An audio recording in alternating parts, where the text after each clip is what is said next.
அது வரையிலும் சொல்லி பார்க்கறாரு, செய்து பார்க்கறாரு. அதுக்கப்புறம் சொல்றோம் கரெக்டாக 40 நாள் என்ன போயிட்டு போயிடும். சொன்ன மாதிரி எல்லாம் உபவாசம் போட்டு ஒரு நோக்கம் உபவாசம் போட்டு மனம் தெரிஞ்சு ஆண்டவர் என்ன பண்றது, அழிக்க நினைச்சது அழிக்காம எங்களை காப்பாற்றுறது. ஆடுகள் மாடுகள் கூட மிருக தீவனம் கூட பார்த்தீங்க, குழந்தை பார்த்துட்டீங்க, குழந்தை கூட பார்த்தீங்க. இன்னைக்கு எந்த குழந்தை? இன்னைக்கு நம்ம குழந்தைங்களுக்கு தான் பண்றோம். இங்கதான் லேஸ் பாக்கிட்டு, இங்கதான் எல்லாமே எது பக்கத்திலும் கிடக்கும். எப்பதான் பக்கத்திலே வச்சிருக்கேன், கொஞ்சம் இப்படி பார்க்கறது அதுவும் நேற்று பாயிருக்கும்.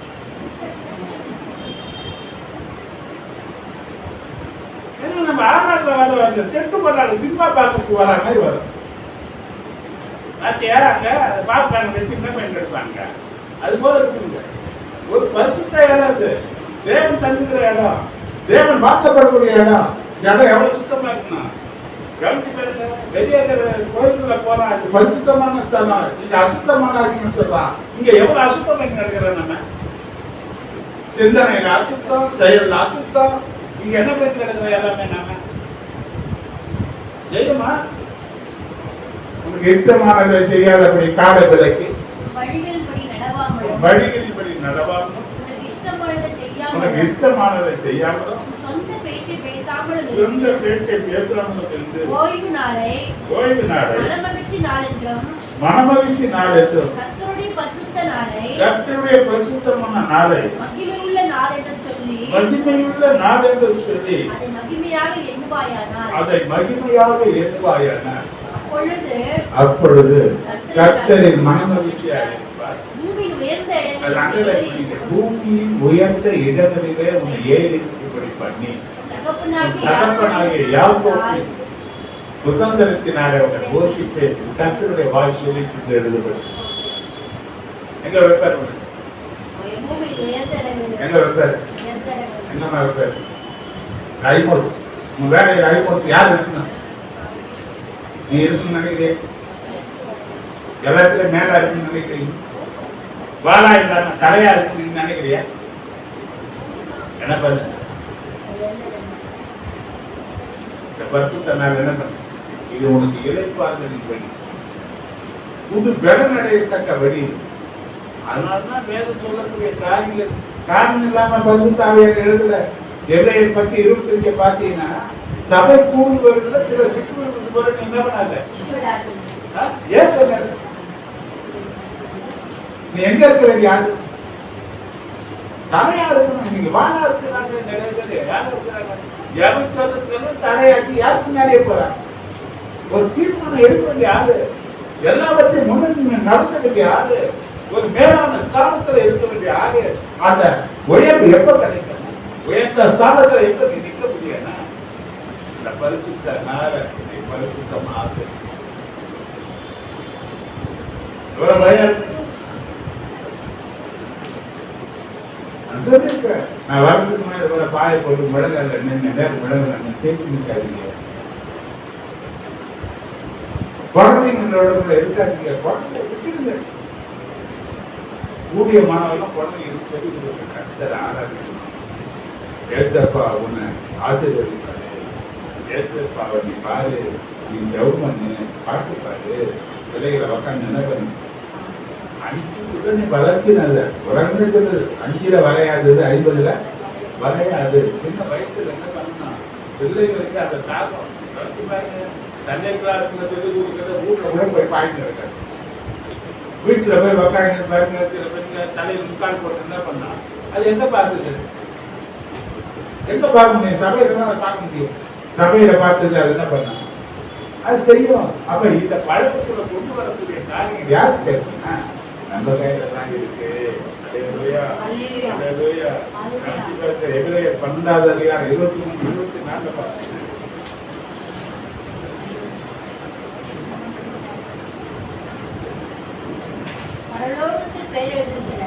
பரலோகத்தில் பேர் எழுதியிருக்கிற முதற் பேரானவரே சர்வ சங்கமாகிய சபையிடத்திற்கும் யாவருக்கும் நியாயாதிபதியாகிய தேவனிடத்திற்கும் பூரணமாக்கப்பட்ட நீதிமான்களுடைய ஆகிய இடத்திற்கும்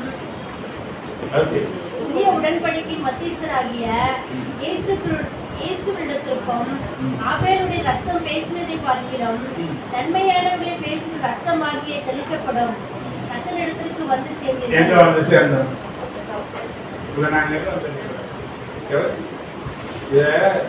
எல்லாருக்கும் ஜெபம் அந்த தேவன் சொல்றாரு பேர் எங்க எழுதப்பட்டிருக்கு, எங்க எழுதப்பட்டிருக்கு, நீ எங்க வந்து சேர்ந்த, எந்த ரத்தம் சிந்தப்பட்ட இடத்துல வந்து சேர்ந்திருக்கிற என்பதை ஆவிக்குரிய நிலைகளில நாம் அறியக்கூடிய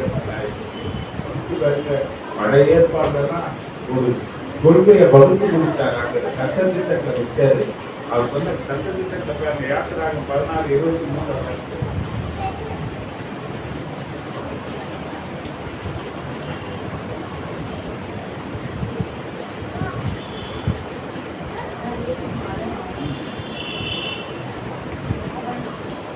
அவன் அவர்களை நோக்கி, கர்த்தர் சொன்னது இதுதான், நாளைக்கு கர்த்தருக்குரிய பரிசுத்த ஓய்வு நாளாகிய ஓய்வு நீங்கள் சுட வேண்டியதை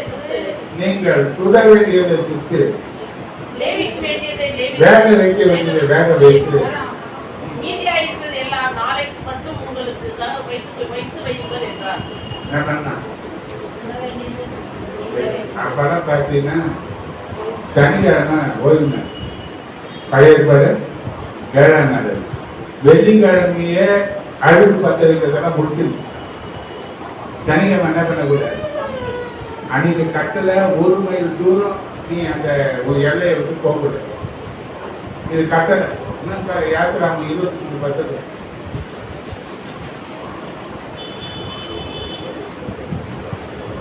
6 வருஷம் நிலத்தில் பயிரிட்டு அதில் பலனை சேர்த்துக்கொள். 7ஆம் வருஷத்தில் இடத்தில் உள்ள எளியவர்கள் புசிக்கவும், நீதியானதை வெளியும் ஜந்துக்கள் தின்னவும், அந்த நிலம் சும்மா கிடக்க விட்டு விடுவாயாக. அப்போ இங்க 7ஆம் நாளுக்கு நிறைய கட்டளைகள் இருக்கிறது.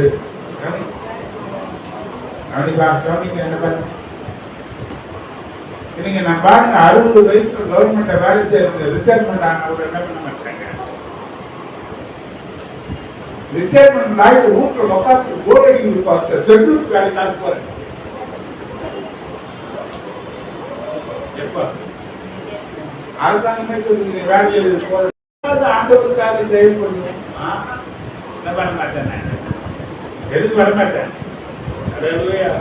இன்னைக்கு உலகத்துக்காக உழைப்பன தவிர தேவனுக்காக நான் என்ன பண்ண மாட்டேன். இன்னைக்கு நான் பார்த்து அப்படிதான் இருக்கிறாங்க. இந்த நாளாக பரிசுத்தங்களை ஒப்பு கொடுங்க, தேவனுடைய சித்தத்தை அறிந்து கொள்வதற்கு ஒப்பு கொடுங்க, தேவ பிரசன்னத்துல இருக்கிறவங்களை ஒப்பு கொடுங்க.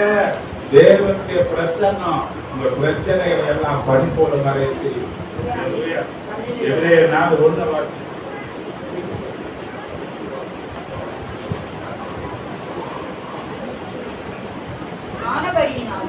ஆனபடியினாலே அவருடைய இளைப்பாறுதலில் பிரவேசிப்பதற்கு ஏதுவான வாக்குத்தத்தம் நமக்கு உண்டாயிருக்க உங்களில் ஒருவனும் அதை அடையாமல் போகாதபடிக்கு பின்வாங்கி போவானாக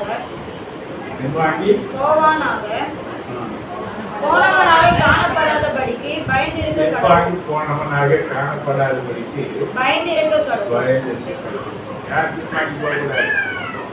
அந்த இளைப்பாறுதல பிரவேசிக்கக்கூடிய வாக்குத்தத்தம் யாருக்கு இருக்குன்னா நமக்கு தான் இருக்கு. பழைய ஏற்பாடு நிறைய பேர் பின்வாங்கி போனாங்க.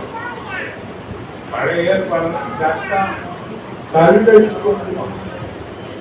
ஞாயிற்றுக்கிழமை ஓய்வு நாள், இந்த சனி ஓய்வு நாள்ல பங்கெடுக்காதவங்க அவங்க எல்லாத்தையும் ஒதுக்கி வச்சாங்க. தேவனுடைய சட்டம் பயங்கரமாக இருக்குது. ஆனா புதிய தேவைகளை எல்லாம் கூட கொடுக்கப்பட வேண்டாம். முதலாவது தேவை நீங்க முதல் நமக்கு ஃபர்ஸ்ட் ஆண்டவரை, நமக்கு லாஸ்ட் ஆண்டவரை. ஆண்டவர் எங்க வச்சிருக்கிறேன்? பிரச்சனை ஓவரான பிறகு அங்கே வருவான். லாஸ்ட் தான். ஆனா ஃபர்ஸ்ட் என்ன பண்ணுவோம்? வேற காரியங்களுக்கெல்லாம் முக்கியம் இருப்பது. ஆனா தேவனுக்கு என்ன பண்ண மாட்டோம். ஆனா வேலை என்ன கட்டி கொடுக்கணும்? முதல்ல யார் என்ன உனக்கு எதுவுமே முதல்ல இருக்க முடியாது. உங்களுக்கு முதல்ல முடிவு யார் தானே? அப்ப எந்த நிலையில எந்த ஒரு மனுஷன் தன் அர்ப்பணிக்கிறான் வாழ்க்கை முழுவதுமாக இழைப்பாக அவன் எல்லா நிலையும் சமாதானத்தின் ஆசீர்வாதத்தை அனுபவிப்பான். அவன் வாழ்க்கையில சஞ்சலங்கள் கருத்துகள் பிரச்சனைகள் மத்தியிலையும் அவன் ஜெயமுள்ளவனாக காணப்படுவான். ஏனென்றால் தேவன் அவன் எங்க இருந்து என்ன பண்ணுங்க? அதான் சொல்ற பூர்வ பாதைகள் எவைகளை விசாரித்து நல்ல வழி எதுவோ பார்த்து அது அப்போ ஆத்மாக்கு இறைப்பார்த்த கிடைக்கும் என்று சொன்னார். என்ன பண்ண ஞாயிற்றுக்கிழமை ஆராதனை ஏனோ தானம் வரது கிடையாது.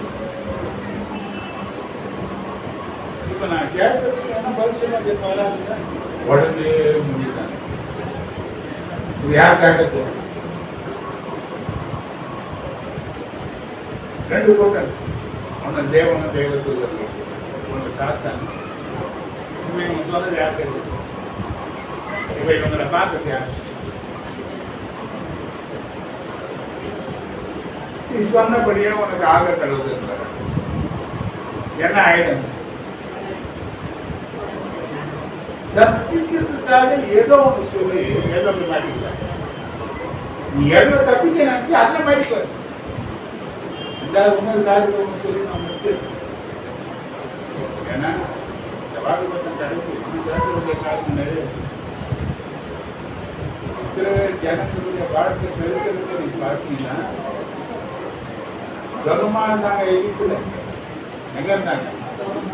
அடிமைகளா இருந்தாலும் ஒன்றும் குறையில்லாம தான் இருந்தாங்க. ஆனா அங்கிருந்து ஆண்டவர் மீட்டெடுத்து பாடம் தேவன் ஓடக்கூடிய கானானின் தேசத்திற்கு அந்த வழி நடத்துகிறதுக்கு தேவன் அவங்களோடு இருக்கிறார் என்பதை வெளிப்படுத்த அற்புத அடையாளங்களை பண்ணி கொண்டு வந்தா எங்க அடிக்கடி என்ன சொன்னாங்க? எகிப்திலே கல்லறை இல்லைன்னா எனக்கு கொண்டு வந்த எகிப்துல எங்களுக்கு கறி இருந்தது, தொகுதிக்காய் இருந்தது, மீன் இருந்தது, வெங்காயம் இருந்தது, வெள்ளப்பூண்டு இருந்தது, எல்லாம் எனக்கு எதுக்கத்தாலும் எகிப்து எகிப்து எகிப்து எகிப்து நாங்க எகிப்த ஒண்ணுமே இல்லாத ஆகிட்டேன். எகிப்து பேரு சார் அது சாம்ராஜ்யம் ஒரு காலத்துல. எகிப்து இன்னைக்கு சின்ன தேசமாயிடுச்சு. இன்னைக்கு என்ன ஆயிடுச்சு? ஏன் ஒரு காரியத்தை உங்களுக்கு நான் சொல்றேன். கஷ்டமா வந்து நினைக்காத. எது நீ அடிக்கடி சொல்லி ஆண்டவரை நீ மட்டப்படுத்த நினைக்கிறியோ அது ஒண்ணுமே இல்லாம ஆயிடும். எதுல ஜாக்கிரதையா எதுல ஜாக்கிரதையா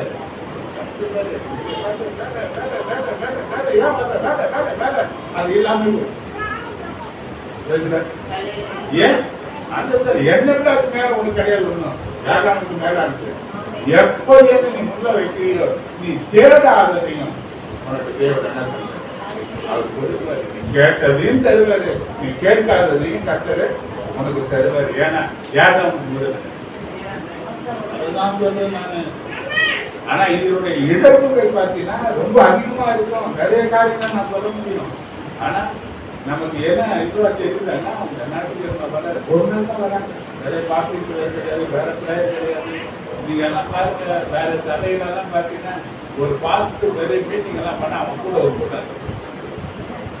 இப்ப நாங்க எங்க போனா எங்க 2 பேர் தான் போவோம். அந்த கூட்டம் தான் எங்க கூட வந்து நம்ம கூட்டம் ஒரு கூட்டம் கிடையாது. ஒரு வீட்டு பக்தின்னு பண்ண கூட சபை ஜாக்கிட்டு வர மாட்டேன். எங்க வாங்க 4ஆம் தேதி சம்பூர்ணம்மா மகனுடைய முதல் வருஷம் நினைவு நாள் வருது. புதன்கிழமை வந்து எங்க வருது சபையில கொஞ்ச நேரம் பார்த்துக்கிற நடத்திட்டு 12 மணிக்கு நாங்கள் எங்கே போகிறோம். அதில் வந்து பங்கெடுத்துருக்க அழுகிறவங்களோட அழுக, சிரிக்கிறவங்களோட என்ன சொன்னேன், சிரிங்க வந்து பத்துங்க. ஒரு ஐக்கியம், ஒரு சபை, ஒரு சரீரத்தின் அவயங்கள் நாம ஒருத்தருக்கு ஒருத்தர் ஆறுதல் படுத்தணும், ஒருத்தர் பாதத்தை ஒருத்தர் தாங்கணும். தேவன் கொடுத்த பிரமாணம் அது. இதுல நாம இருந்தால்தான் நமக்கு ஒன்றும் வருவது நமக்கு தங்கத்துக்கு ஆட்சி வருவாங்க. எனக்கு வேலை எல்லாருக்கும் வேலை இருக்கு. எல்லாருக்கும் வேலை இருக்கு. ஒரு கல்யாணம் இருக்குது வேலை இல்லையா போலாம் இல்லையா ஒதுக்கி வச்சுட்டு ஏன் அதே போல தான் நல்லதா இருந்தாலும் கெட்டதா இருந்தாலும் என்ன பண்ணணும் நேரங்களை ஒதுக்கி செய்யணும்.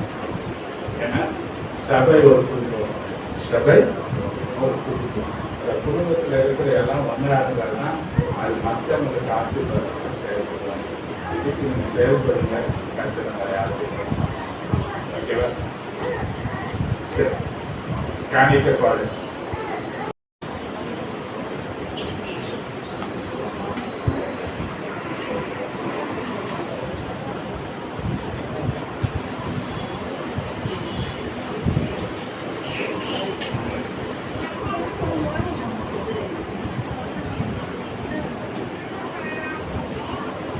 எடுத்தேன்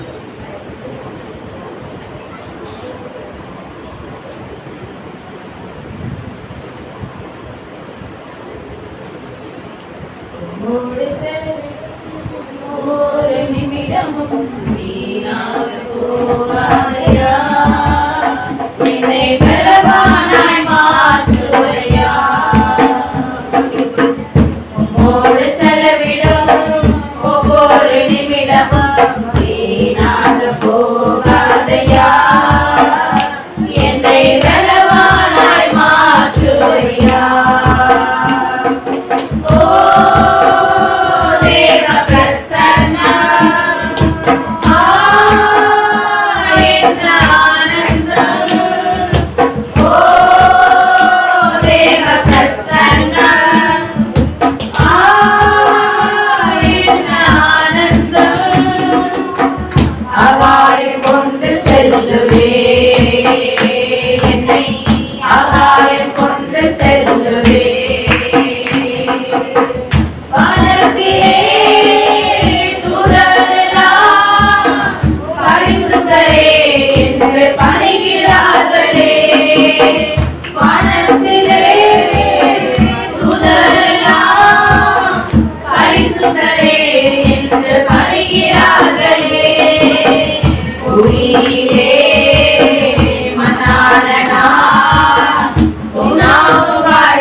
கர்த்தாவே, நல்லவரே, வல்லவரே, போதுமானவரே, கிருபையுள்ளவரே, உமக்கு ஸ்தோத்திரம் ராஜா. யெகோவாவே, உமக்கு ஸ்தோத்திரம். நிச்சயம் உமக்கு ஸ்தோத்திரம் ராஜா. அப்படியே கர்த்தாவே, இதோ ராஜா, இந்த நாலு வேளையிலும் நன்றியோடு துதிக்கிறோம் ஏசப்பா. கர்த்தாவே, இதோ ராஜா, காணிக்கை கொடுத்த ஒவ்வொரு கரங்களையும் கர்த்தாவே நீர் 1000 மடங்கு ஆசி கொடுக்கும்படியாய் ஏசப்பா. கர்த்தாவே, அவர்கள் தேவைகளை அறிந்து ஆராய்ந்து கர்த்தாவே அவர்களுக்கு அருளை செய்கிற தேவனே உமக்கு கொடான இயேசுவின் மூலம் ஜெபிக்கிறோம். இந்த ஜெபம் கேட்ட ஜீவனும் நல்ல பிதாவே, ஆமென். இன்னொரு காரியம், நீங்கள் அடுத்த 1ஆம் தேதி ஞாயிற்றுக்கிழமை வாக்கு தத்தம் அது 6 மணிக்கு கட்ட முடியாது. நீங்கள் 7 மணிக்கு சீக்கிரம் இந்த நேரத்துக்கு வந்தீங்கன்னா வாக்கு தத்தத்தோட செய்தி பாருங்கள். நன்றி எல்லாம் ஆண்டவருக்கு மகிமையாக நான் இதில் பிரயாசப்படுங்க. அல்லேலூயா. அல்லேலூயா. கர்த்தர் உங்களை ஆசீர்வதிப்பார். என் ஆத்துமாவே கர்த்தரை ஸ்துதி.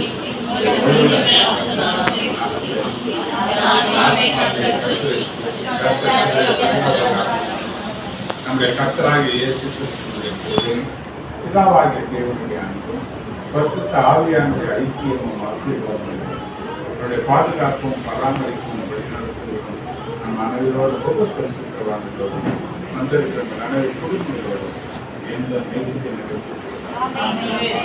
Hallelujah. God bless you. கர்த்தர் உங்களை ஆசீர்வதிப்பார்.